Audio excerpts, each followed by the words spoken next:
It's a privilege to help Dave out with this presentation about our highly revered MASB organization. I will be speaking about the Marketing Dictionary, which is one of our creations. But first, I got to give you some background on MASB itself, which originated in something called the Boardroom Project. And that was created by your host, Dave Stewart, about 20 years ago. A group of marketing academics and finance professionals got together and agreed that marketing needs more accountability.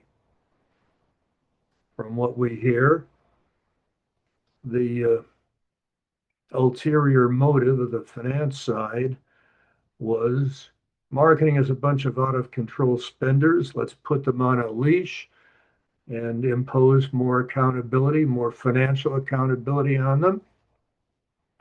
And all that was okay with the marketing side because they felt more objective, measurable accountability, more measurement of the financial consequences of marketing activity should benefit marketing, improve the status of marketing in the organization, and ultimately give marketing a better seat in the boardroom. So, Boardroom Project under Dave Stewart creates the Marketing Accountability Foundation. Dave has been the only chair that the foundation has ever had. And the first thing the foundation did was create MASB, the Marketing Accountability Standards Board, as its operational arm. And just look at all those names on the screen. On the left, in the left-hand column, that is a Hall of Fame level listing of some of the giants in the marketing profession's history. These are people who've been around with Dave since the early days, from the beginning or nearly the beginning. And on the right, we have some of the more recent additions, all top scholars in their own right. So we've got some distinguished marketing scholars on board with MASB. MASB has had 3 CEOs throughout its history. First was Meg Henderson Blair. As I understand it, she was before my time, but she was a hardcore social scientist and advertising researcher. Any of you who are old enough might remember her name from many publications in the Journal of Advertising Research. I think she was in place for the first 10 years or so of MASB, succeeded by Tony Pace. Tony was my fellow Notre Dame alum. He was a top advertising and marketing executive for many years. Joanna Seddon, who also was an executive in marketing and a consultant for many years. And she is our current CEO. There have been 2 executive directors in MASB history. Alan Cuse is a social scientist, was the first executive director, and Alan is still active with MASB, especially in the project teams that I will describe, followed by Frank Findley, our current executive director. MASB has received considerable support, not only internally, but we've got many firms that have contributed financially and in other ways. Likewise, many leading business schools and leading marketing and other associations, AMA, Advertising Research Foundation, Association of National Advertisers, leading associations, and research firms like Nielsen and many others. But the day-to-day work of MASB is done through its project teams. These are a sampling of the teams that pursue MASB initiatives toward the accountability objective. Some teams have finished their work. This is a sampling of some of the current teams.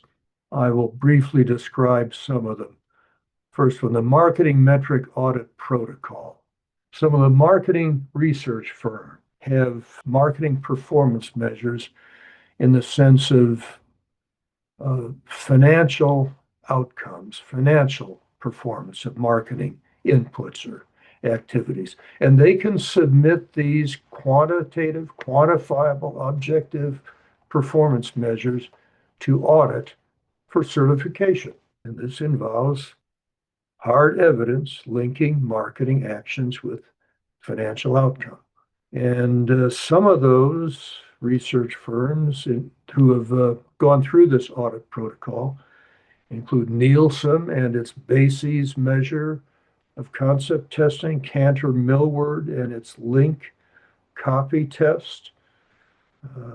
Others include MSW, ARS, Brand Finance, all of which have submitted to the audit to achieve certification for a measure of marketing's financial performance. Valuation and evaluation of brand or branding.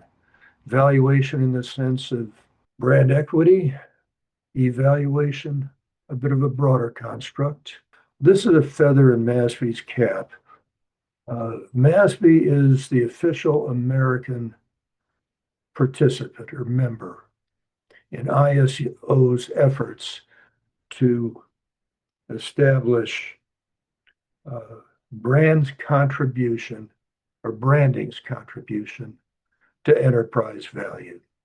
Finance and marketing education, an attempt to develop more financial literacy for marketing people done through webinars and publications and videos and course design.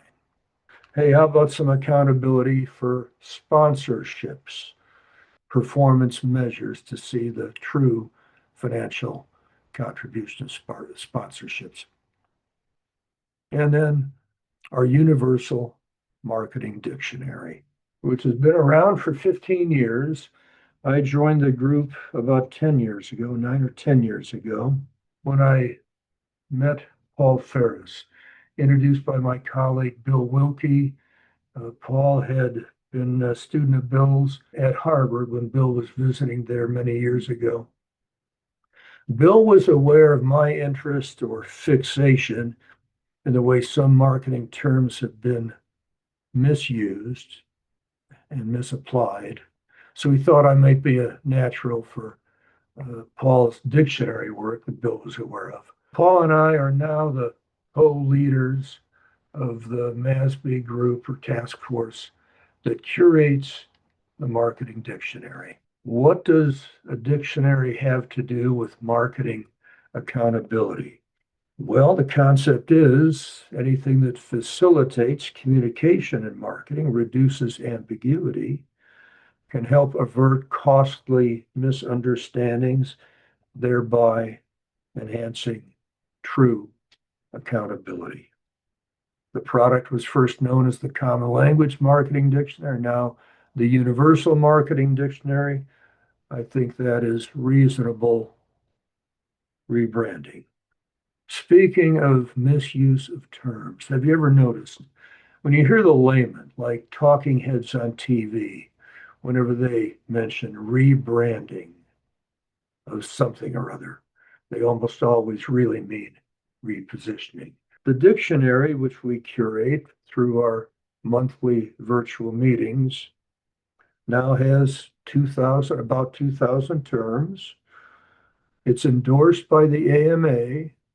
It's really the successor to the old AMA dictionary. Make sure you go to marketingdictionary.org, marketing-dictionary.org to find our product. And our meetings are essentially, sometimes we get new terms to define over the tramps, and sometimes our team comes up with them. Sometimes we're revising, improving old terms. Once a month, we do whatever it takes to improve our marketing dictionary, a product that surely will never be finished. And here's a sample definition page in addition to the dictionary homepage, a page for every definition. Ever hear of the moribund effect? How in accounting, brand can only decrease in value. It can never gain in value. Thank you. And sometimes we have multimedia content, a video on a definitions page. Thank you to Kevin Lane Keller for providing this one. But you can also find dictionary output indirectly, like by searching through search engines like Google, or here's one from Microsoft. Again, find your way to the dictionary homepage directly or indirectly through web search. One thing Eric does once a week, he distributes the marketing term of the week, a definition. What term is being defined here? Relative communication presence that a specific brand or product achieves, et cetera, et cetera. There's your definition of share of voice, one of our recent additions. Yes, AI created some problems because it derives its information, its input from such a variety of sources, some of them not very good. You'll see mistakes in AI purported definitions. Good students of marketing will know that as it's used in the field, impact really does not apply to impressions or exposures as expressed by gross rating points, but as the dictionary achieves more penetration through the technical efforts of Eric and Frank in particular, AI seems to be improving. Just in case you're interested, what are the terms that are searched for the most in our dictionary? There's a top 20 list from the most recent 6-month period. Some of these might be surprising. TV, for example, number 3. Well, we've got hypotheses about why TV would be so high, maybe with all the multi communication modes there are for video these days. Maybe more people are searching for what really counts as TV literally or officially. Just a guess. Oh, I can't resist. I've got to give you a couple examples, at least one example, of why we need a good marketing dictionary. One word that has been misused abundantly, tragically, inconsistently over the years is brand. What does the word brand mean? Remember the first definition of brand that you ever learned? The official AMA definition, which became the new marketing dictionary's definition. The first definition of brand you encountered in Kotler's or some other intro marketing textbook in your first marketing course. Brand. Name, term, sign, symbol, design, or a combination of them used to identify a seller's product. The definition of brand. No mystery there, right? Or is there? When you use the word brand, is that what you always mean? You probably have a former student who's a brand manager. When we use the term brand manager, do we mean your former student is manager of a name, term, sign, symbol, design? Or do we mean something else? We do mean something else, don't we? We mean sales of the product, the branded product, the product sold under a brand, or a product or products sold under a given brand. Okay, so there's a slang or colloquial use of the word brand along with its official use. So we have homonyms, essentially, right? Brand and brand, two different meanings. Homonyms, two different meanings for the same word. That's common in the English language. Or literally, two different words that look and sound the same. There's no problem with homonyms in the English language. So we have a case of homonyms here. So what? Homonyms work okay. They work just fine. If the substantive domain of the different meanings is drastically different.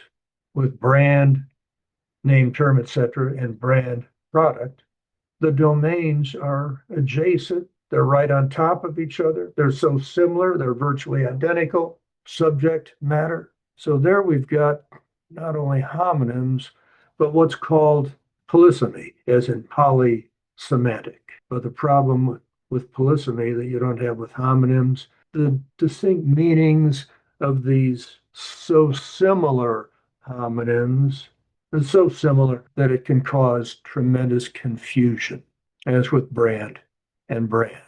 And unfortunately, this has shown up in marketing literature, brand research, and brand theory.